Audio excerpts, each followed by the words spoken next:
জি, আসসালামু আলাইকুম রহমতুল্লাহ। হজরত, আপনি আলহামদুলিল্লাহ অনেক দূর থেকে যতটুকু জানি আপনি আসছেন আমাদের এই পূর্বাঞ্চল স্পেশালিস্ট হসপিটালের প্রজেক্টটা ভিজিট করার জন্য। হজরত, আপনাকে একটু বলবো যে আসলে আপনি এখানে এই প্রজেক্টটা ভিজিট করার পর আপনার কেমন অনুভূতি পাচ্ছে, একটু যদি আপনার অনুভূতিটা শেয়ার করতেন আমাদের সাথে। আলহামদুলিল্লাহ নাহমাদু ওয়া নুসাল্লি আলা রাসূলিহিল কারীম আম্মা বাদ। মহান রব্বে কারীমের দরবারে অসংখ্য শুকরিয়া যে ৩০০ ফিট এ পূর্বাচল সিটির ভিতরে ১৫০ ফিট রাস্তার পাশেই এত বড় একটি প্রজেক্ট, আলহামদুলিল্লাহ আমি দেখে অত্যন্ত আনন্দিত হয়েছি।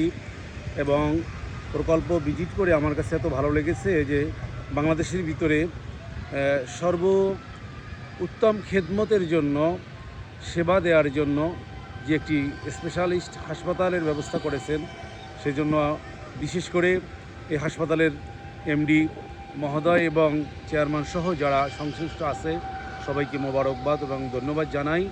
এবং আমি গাজীপুরে আলহামদুলিল্লাহ মসজিদ, মাদ্রাসা, একটি হাসপাতাল সহ একাধিক প্রতিষ্ঠানের সাথে লেগে আছি।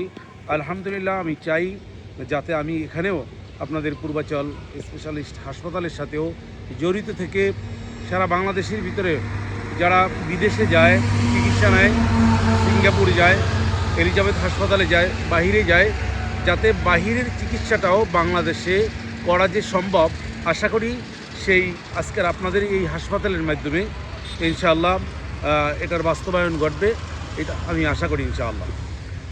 জি, ধন্যবাদ হজরত, আপনাকে ধন্যবাদ ভাই। আসসালামু আলাইকুম রহমতুল্লাহ।